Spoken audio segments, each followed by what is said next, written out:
All right, and it says we are live. Welcome to Four Guys with Quarters, episode 160. And today on the panel, it is none other than the man himself who's never missed an episode in his entire life, ZPCI Assassin. What's going on, buddy?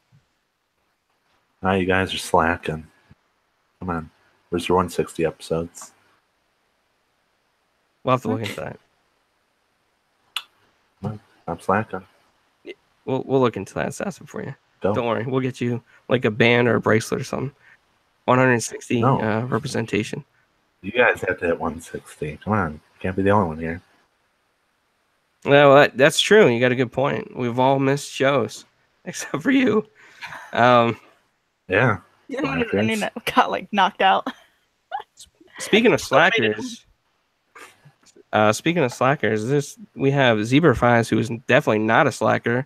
She's going to fill us in on HRX 2018 today. What's going on, Zebra? Hey, what's up?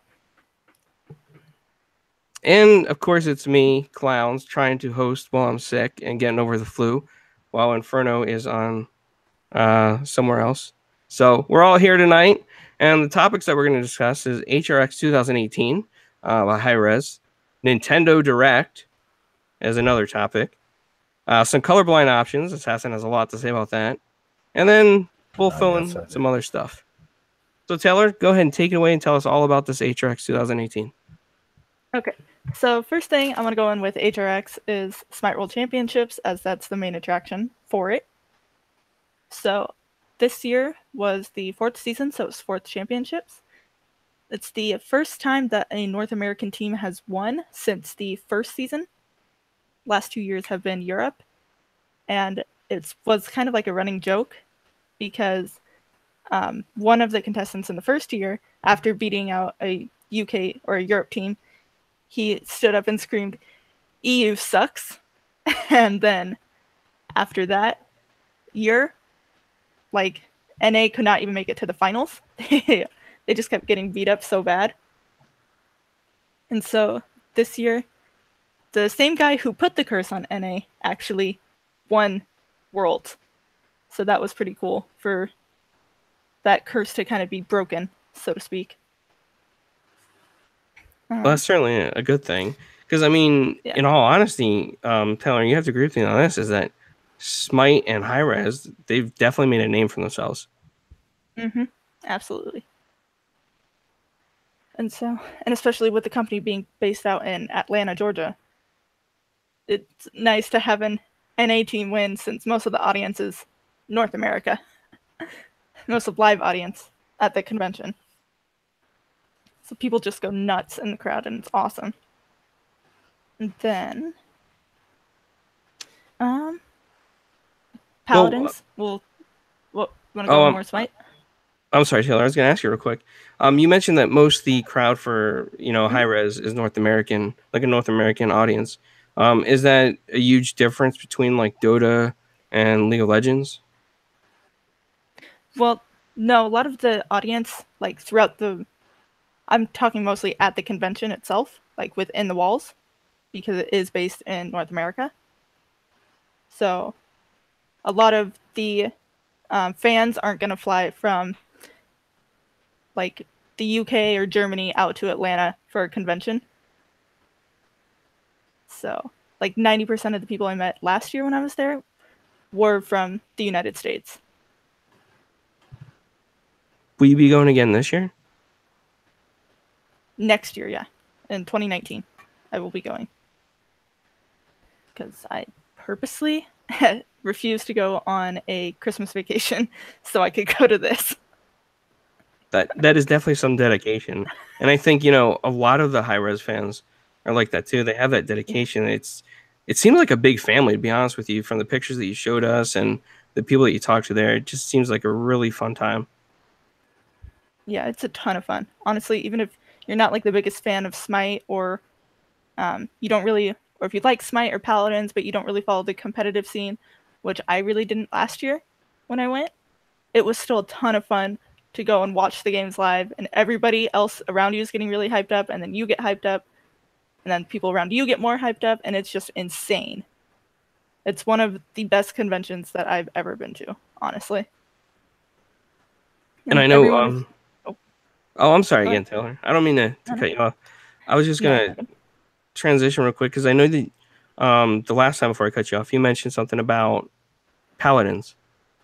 yes. So Paladins released the Battlegrounds mode that they're going to be releasing. I think they said around summer they're releasing it. But they had a free-to-play kind of alpha for people physically there to play.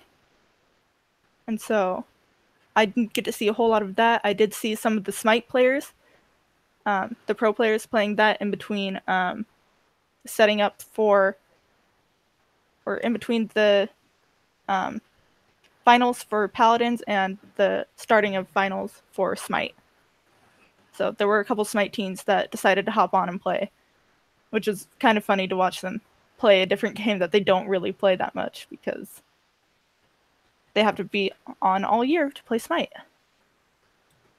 Now, one of the biggest things that you mentioned that really piqued my interest, and especially right now because it's really hot, is the battle royale mode. I mean, PUBG surpassed like 3 million on Xbox, and Fortnite's doing extremely well. So Paladins and Hi-Rez is coming along with their own battle royale mode. What do you know about that one so far? So far, it's pretty much the same thing. You have 100 players drop into an arena, and you fight to the death, pretty much, and map gets smaller every few minutes. But the difference with this one that I already know just from playing Paladins is when you get dropped off, you're already going to have, well, one, you have all of your powers, so to speak. I can't think of the right word. But you have all your powers and your ultimate once it charged up, and you don't have to go and try and find necessarily a weapon because you spawn in with a weapon. But that's kind of one of the differences. I know that they do kind of drops in it, and you can have a build, so to speak, where you pick 4 different cards at the start of a match usually, or when you get so much gold. I haven't played Paladins in a while. I'm running on vague memory. I'm sorry. Oh, that's But, okay. But yeah, do you think? Oh, go ahead. Go ahead. No, I was gonna go ahead. say, do you think that this is something that's gonna turn into like a competitive mode for them? Do you foresee like teams competing over this? No, I don't think battle the battlegrounds mode. I don't think is going to be turned comp, just because of as it is in Smite. You have Conquest, which is their main competitive mode, and then you have Joust and Assault, Arena, Siege. This is just another mode for Paladins to play. Do you think the mode's going to take off like PUBG and Fortnite? Because it sounds kind of boring. Like, I hate to say it, but boring compared to the others. Well, see, I think the reason, if you're a Paladins player, I think you're going to play the mode. If you're not already into Paladins, you're not going to really have an interest because you're not going to.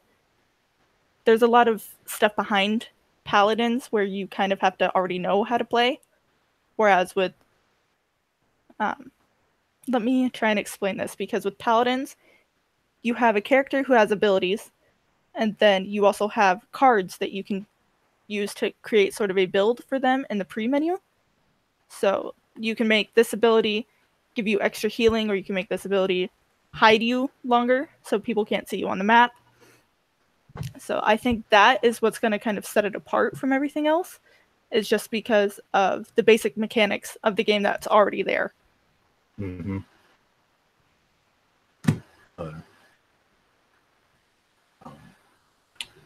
When does it come out? Sorry. No, I was just gonna say if you had any more questions, Assassin. No, when does the PUBG ripoff come out? I believe it's supposed to come out in summer. Don't remember the exact release date for it. Well, it's soon then. Well, not really, but yeah, soon. Assassin, you're somebody who's played some, battle royale here and there, off and on. And you have good days with it, and you have days where you love it, and you have days where you're like, oh, why the hell am I playing this? Do you ever foresee yourself trying the Paladins Battle Royale? So I personally don't like Paladins or the other game Smite whatsoever. I think it's just a cheap knockoff of Overwatch.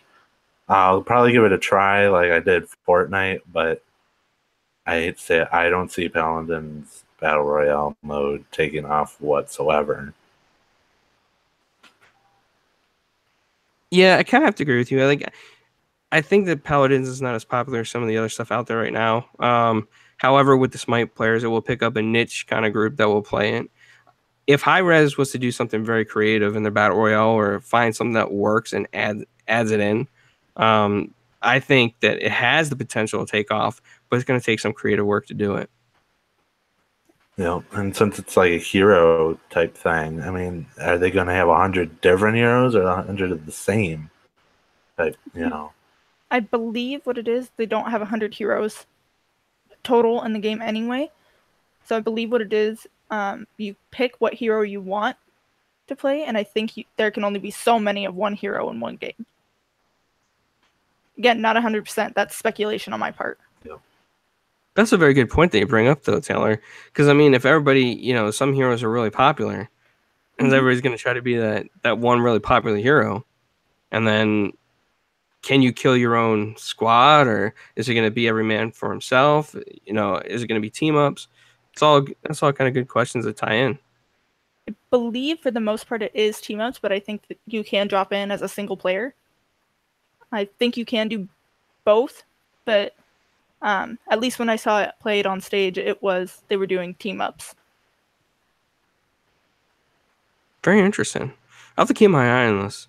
And I think Assassin did ask you, but it could be my fluish fever going on. But is there a release date on the Paladins Battle Royale? For like the third time, I think it's summer. Yeah. Okay, there we go. That clears it up. Clown's definitely having a fever, guys. Sorry. Yeah. Oh yeah, I forgot. Sorry. The next thing I wanted to get into a little bit is colorblind stuff, and we're on Battle Royale. I've played PUBG with Assassin, and I can definitely tell the colorblind options definitely affect him in the game, and I can only imagine what it does to other people that are colorblind. So, Assassin, why don't you take it away a little bit and tell us about what's happening in the game industry with colorblind options? All right, so I wanted to just tell you like what colorblind is a little bit, because some people like don't even understand it. Some people are like, oh, you're red green colorblind, you must see grays for those colors. So I can see red and green, but like let's just say Santa's suit, Santa Claus, whatever, his suit is red. Okay, I see that as pink. Some things like you'll say, oh, that's a lime green. I could think it's even almost like a dark green, like the shades and all this other stuff is like screwed up, and it throws me off of everything, and it's annoying. And some of you guys, like especially in PUBG, with like the orange, I like with the green in the background is totally like invisible. So send that forward. So these devs, when they're making games, I don't know if they understand what colorblind stuff is, but having like no options, like in Forza, the Forza games, not having that red line show up ruins the game for me. Maybe other people. I haven't heard many people say it. PUBG, for instance, like I said, the orange marker, can't see that whatsoever. The green on the map, I can't read the names because the green just blends in with the white perfectly for some stupid reason. So unless it's like a big name like Gatka, good luck for me to find it, even with them zoomed in. I've also in game, when like I'm not even on a map, I can barely see 20 feet in front of me. So everyone's like, there's a guy over there. Yeah. Well, that's a bunch of like blacks and grays for me. So yeah, there's no one there for me, which is now giving me a headache, which I can't play PUBG now because of it. Games like Call of Duty, World War II has an option where you pick your colorblind, red, green, yellow, blue, and then they take those colors, and then there's an intensity bar. So, for instance, without it, I cannot see enemies' names. They're gone. So I can't tell.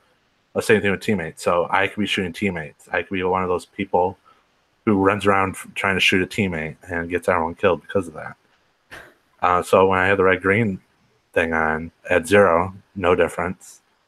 Quarter way, I can see names, barely. Halfway, same thing. 3/4 of the way, like I can see the map, fine.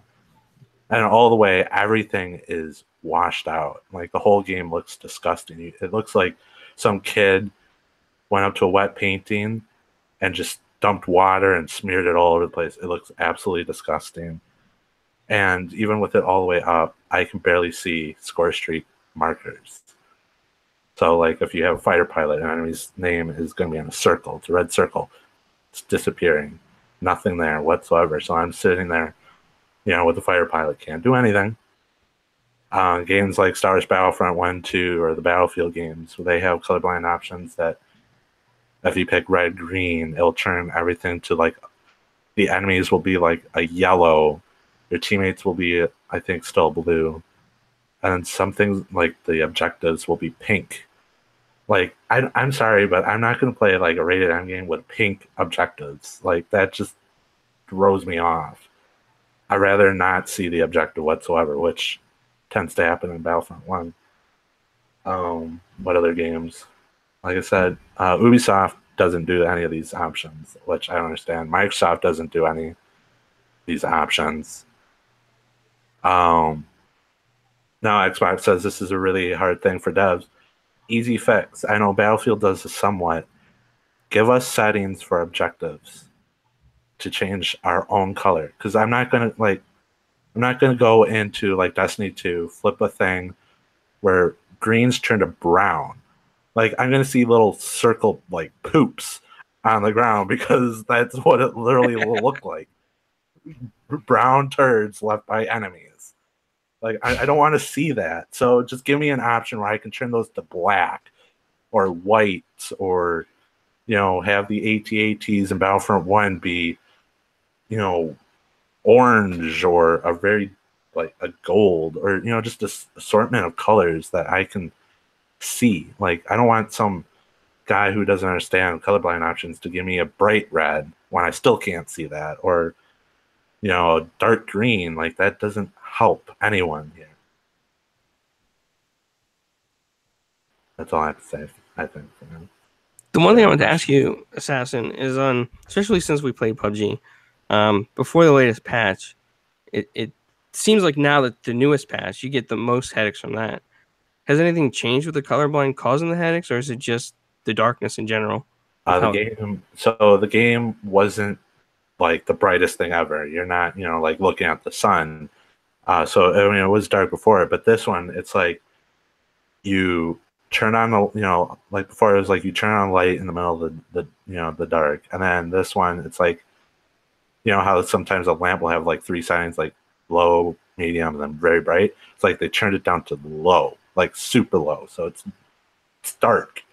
Like, houses, like, I would need, like, not like a flashlight. You can see, but it's almost to the point where I need a flashlight. I don't know if you guys seen that, but, like, further distances, it might as well not even be there. Taylor, have you ever played with anyone that suffers from color blindness? I don't think I have. I think I played, like, one game with Assassin of Call of Duty, and then at, like, 5 or 6 in the morning for me, at all night, and then I just crashed. That I think he's the only person that I've ever played red-green colorblind with. Yeah, to be honest, I never even thought of it being an issue until I started playing Forza with Assassin, and he was complaining about the brake lines. I was like, "What's going on, bud?" And he's like, "Dude, I'm colorblind. I can't see the brake lines." Oh, yeah, I'm sorry if any of you see my avatar, because when that brake line comes, good luck. Like, that's all I have to say. You might be, like, on the other side of the map when I hit you. Yeah, it's something that definitely needs to be addressed. And Assassin mentioned something on Twitter, and he actually got retweeted by Ian Hamilton, who has worked with accessibility and games development with Microsoft and PlayStation, and he's continuing to do so.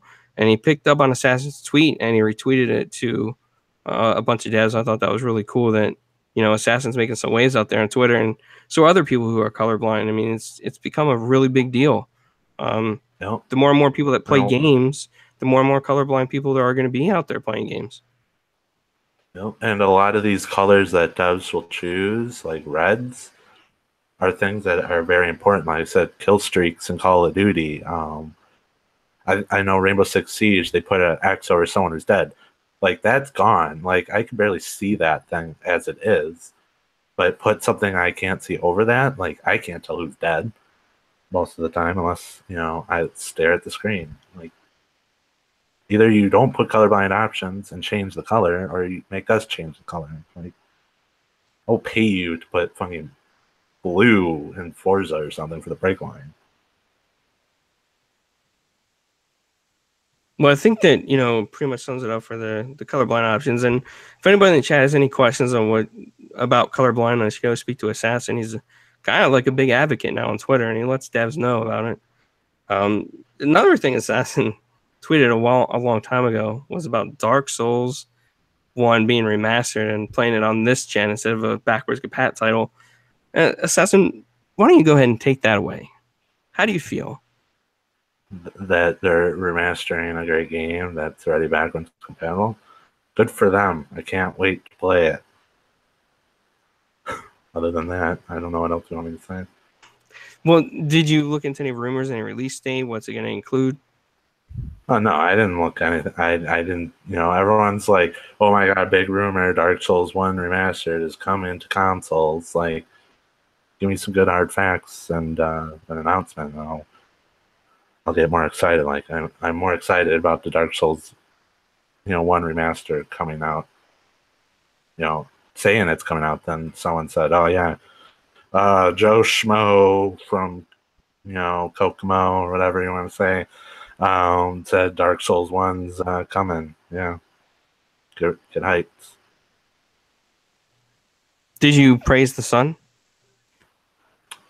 No, well, on Twitter, yes, but not in real life. I'm not gonna just randomly, like, because I was playing Call of Duty at the time and like getting kill streaks and I'm just gonna praise the sun. I've heard you say drop that. my controller and definitely. my hands. Yep, definitely. On more than one occasion, I've heard that. Taylor, do you have any thoughts on Dark Souls? Never played it. Do you think now that it's going to become, remastered, is this something you're going to pick up and try? Maybe, but maybe not, because Dark Souls is like one of the harder games out there, and I don't have time to get good. Yeah, I was kind of excited about it because I want to play it on the Switch, where Assassin says the best place ever since it's ported. No, it's not the best version. I was kind of excited because I want. Assassin's just mad. Yeah, he wants it on Xbox. Okay, let me put it this way: if you had a 4K TV or you had, you have a Switch, you would play the Nintendo version, which is 1080p 30, or play what I don't even think it runs at native 4K, so I'm just gonna say 4K in quotes, 4K 60. Like, you're going to get a better experience on the PS4 or Xbox One or PC than playing on a Switch that's 1080 30. Like, I don't see someone going like, you know what, I'm going to defeat this boss on the toilets, and I'm going to have fun. No, you're going to rage and drop that thing in the toilet. Yeah, I saw some things on Twitter, people making jokes about it's one of the most frustrating Dark Souls games ever, and they're expecting the the Switch to sell more just because people are breaking them out of anger. Well, it's gonna happen. Like, you see videos of the top 10 hardest Dark Souls bosses, and probably maybe not even half, maybe half, are from the first game. Yeah, I am pretty excited about it though. I'm not gonna lie. That Switch. Very excited about the Switch. Oh, the 30 frames suck ass. Get the 60 frames. More You're just mad because smoother. you don't have a Switch. No, the 30 frames versus 60 on Dark Souls is very nice. Assassin, I'm trolling you, bud. Yeah. No, but I I'm think saying the 30 versus 60 is really nice. I think as well though, on Xbox, Assassin has a lot more people that play Dark Souls. So if he needed help on a boss or something, I don't need it could be help on a like boss. I'm already a boss. he could be like, clowns, you suck. I'm not gonna play with you, so I'm just gonna ask, Mooch or Joe to help me out because you suck, clowns. Well, fun Like Dark thing, it's Souls. a 6-person co-op, so I mean, we could get you could get Mooch, Luca, you could get Joe. I would say like 5 people. We get a random invader, and we just take them out. Maybe troll them a little bit. Wait, can you team up 6 on a boss or just 6 on like invasions? Oh, I don't know how the co-op works, but it says 6 for multiplayer, so I'm assuming you can get 5 of your buds and just go ham on one of the bosses. That is kind of interesting because I don't remember that being in the first one. Like I thought it was just one person. I think there was 2-player co-op in the first one. I don't remember about the other games, but I know you can have like 4 people in the third one. Well, yeah, I meant in the first one you could drop the soap and one person would come in and pick it up or whatever. But Yep. that was it. Like 2 players the most, or online. Yeah, well, I mean, when did the game come out? Like early or late? No, I forget. Was it like 2010? Not even. So, I mean, that's the first game. So, probably 2 people and an invader or 2. Now, since we were talking about Dark Souls and it's coming to the Switch, and Nintendo had some announcements here, Assassin and Taylor, and I want to get you guys' opinion on this. They're bringing over some Wii U titles like Donkey Kong Tropical Freeze, and the internet is confused. Like some people are super happy, and some people are like, "Why are you wasting my time with another port on the Switch? Like, why am I going to bother playing this if it's on the Wii U?" What do you guys think about this? Well, Go ahead, Assassin. No, go ahead. Go ahead. Okay. Well, one, the Wii U did not do very well. So it makes sense for them to kind of want games that they really like to be ported over to the new one. And 2, it's Nintendo. They do this with every single console. Everything is ported to the new one. Yeah, she has a point. I mean, this is a console, or not, this is a people who sell you, what is it, like Super Mario Bros. 64 on every single console. So guess what? People buy every single console.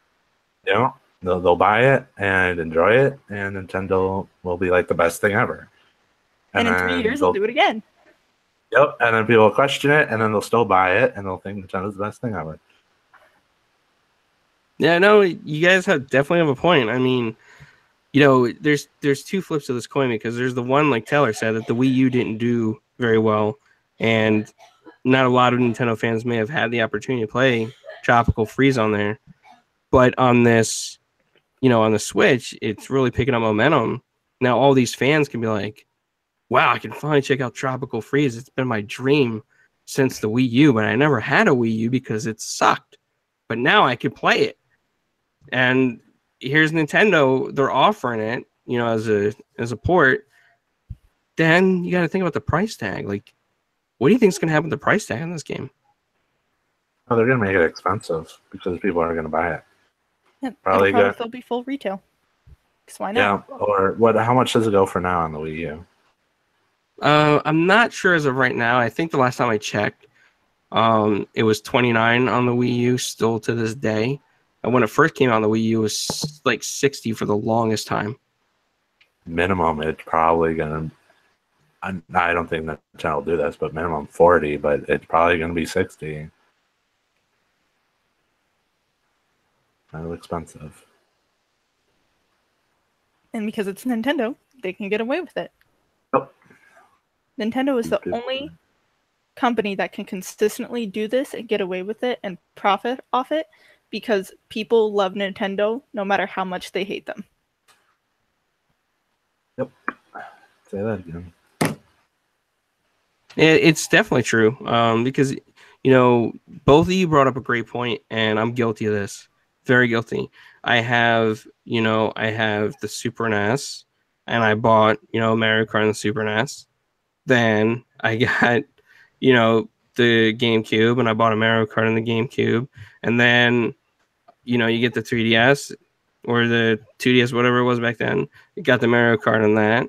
Then you got the Wii, got the Mario Kart on that. Then I got the Wii U, got the Mario Kart on that, and I got the Switch, and I got the Mario Kart on that. Something tells me you're a Mario Kart fan. Well, that's just it's just one of the titles that I've always enjoyed, but I'm guilty of that even with the regular the virtual console stuff like Super Mario Brothers, the really 8-bit game that you probably wouldn't like Assassin that looks like not as good as today. Trash. No, it's it holds up really well, but Sure, what did we say, Glenn? yeah, see, I'm glad you agree. Yeah, but no, I'm definitely guilty of it.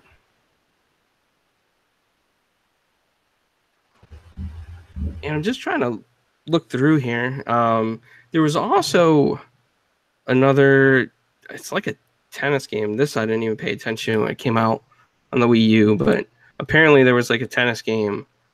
It didn't do well on the Wii U, but it had Mario and Luigi, and they're porting that over to the Switch as well. Is that a game that if you guys both have the Switch, you get that?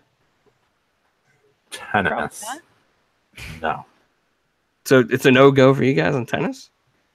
The only time I'll play tennis if it's like Mario versus Sonic and like the summer games or something. Which are they coming out with the winter games for the Olympics coming up? I'm trying to look. I don't think they are. They used to have one like every whenever the Olympics came out. Every 2 years? Yeah.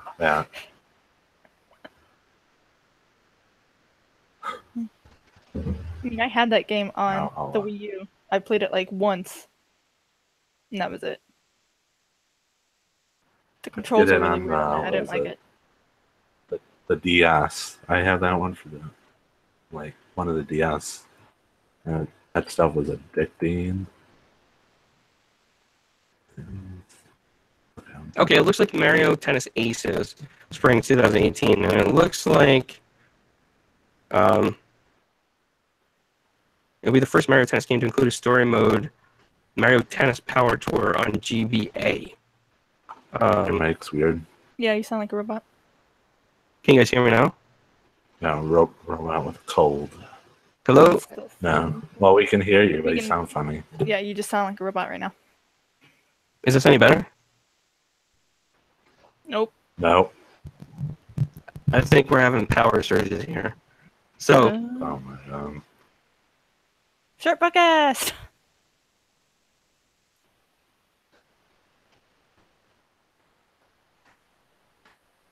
How about now? Nope. Nope. All right, I'm gonna try to unplug it. Okay.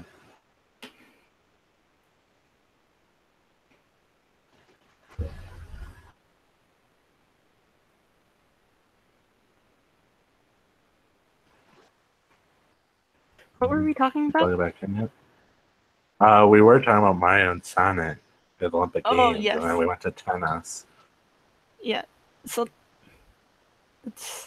I honestly did not like that game at all. We bought it, we played it. Megan and I played it one time, and then we quit playing. What? Game's so good. Nah. Yeah. We stuck to Wii Sports Resort. Good one too. So much better. Did you plug in your mic yet?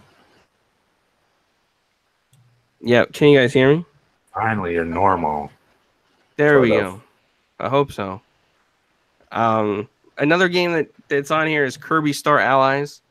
I know, Assassin, you've been a hardcore Kirby fan. Probably got a tattoo on your arm. Kirby is awesome. Who doesn't want to suck up their enemies and become them Like, that's so cool. Like, I think the last Kirby game I played was Kirby Air Ride on the GameCube. Best game ever. 10 out of 10. Would love a sequel. Taylor, any comments on the Kirby game? I have not played a Kirby game in a very long time. I kind of want to get it just because I haven't played Kirby in so long. So I'm probably going to pick it up. That's basically what that means. Is there gameplay for it? I didn't check it out. That I'm not Or sure. just announced. 'Cause I'm curious if it's like the old Kirby games or like that they were right now. Yeah, I'm not too sure. I'll have to look into that. And then a couple other things I noticed is like Pokemon, tournament DLC. You figure they're going to do that anyway, come out with DLC. Yep. Well, guys, yeah, I mean, tonight was a pretty short podcast, and I'm sorry. There wasn't a whole bunch of news this week, and I've been sick with the flu, and I'm sick again with something else now. So I'm kind of delirious, running a fever. I don't know what I'm saying, but thank you all for coming out. And, if you guys have any questions, feel free to drop in the chat or hit up Assassin and Zebra5 on Twitter as well. UK Daz has those links. He posted them earlier. I definitely appreciate everything the Daz has done in our chat and Xbot coming out and everybody else. Appreciate all you guys. And, man, we love all of you, and we really appreciate it. So without further ado, this is Clowns, over and out. Good night, guys. That's just how you're going to end it? Yeah, that's... Well, I was hoping Assassin would pick up, or you, and you could come up. I don't know what you want to I say. didn't know if you You were going sounded to say like something else. this is Clowns and whatever he said, I thought you were just going to click the button. Oh, no, because remember, my mic keeps botting, so I was kind of worried about that. I was hoping you'd pick it up, Assassin. All right. Well, after that failed attempt, good night, guys. Yeah, good night, or good morning, or good afternoon, wherever you are. Episode 160. Signing off. Solid episode.